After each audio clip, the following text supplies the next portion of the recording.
Well, joining me is the former leader of UKIP, Nigel Farage, who of course is here in his capacity as the leader of the EFDD group in the European Parliament. What about the Gordian knot? I think I call it the Gorgon knot, which is something you tie to a wall, but the Gordian knot that they talk about here in Brussels, this Irish issue, is there a way past it?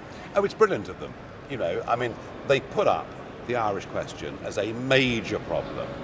They forced Theresa May to leave Downing Street at 4:15 in the morning last December to come and sign up to a backstop, and she's now hoisted with that petard. The truth of it is, we already have a different currency, different tax rates. Excise duties already being collected across that border.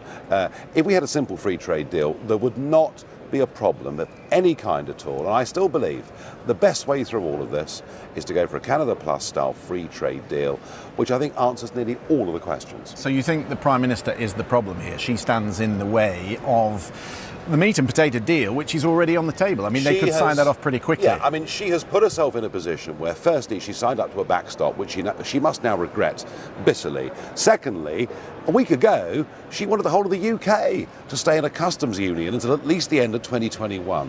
That's the wrong place. I think what really happened here was over the course of the weekend, Number 10 was stunned by the genuine level of opposition in the country, within the Conservative Party and from the DUP, and knew that a deal on this basis would get voted down in the House of Commons. So now's the time to have no deal this week, to come back to Britain.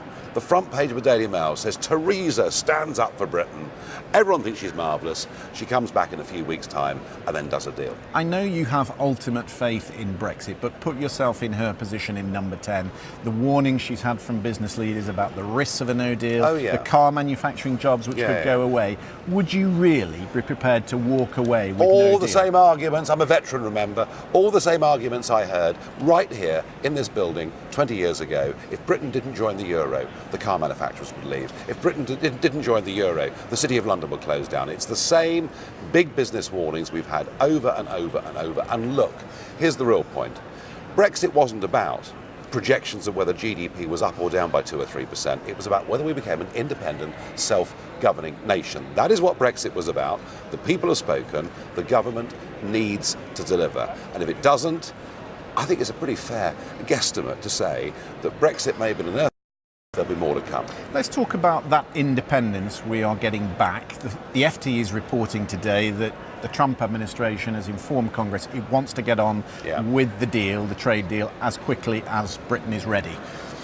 Are we really independent when it comes to the United States? Because they're much bigger. We've just seen them bully Canada, and they would bully us in just the same way. Well, at the moment, we haven't got a free trade deal with America, and there's no prospect of one until at least 2022. I mean, this is the extraordinary thing about Brexit. We will not get back control of our borders, not get back control of our laws, get back control of our courts, or be able to do trade deals on whatever basis with America or anybody else. But would we be able to get the trade deal we want from the United States as a much junior partner? If we don't, we reject it. That's the point. As a sovereign nation, we'll be able to make those decisions. I look around the world at countries like Switzerland, South Korea, who've made their own trade deals globally. They've achieved far more than the European Union ever could. The point about Brexit is there'll be our decisions to take.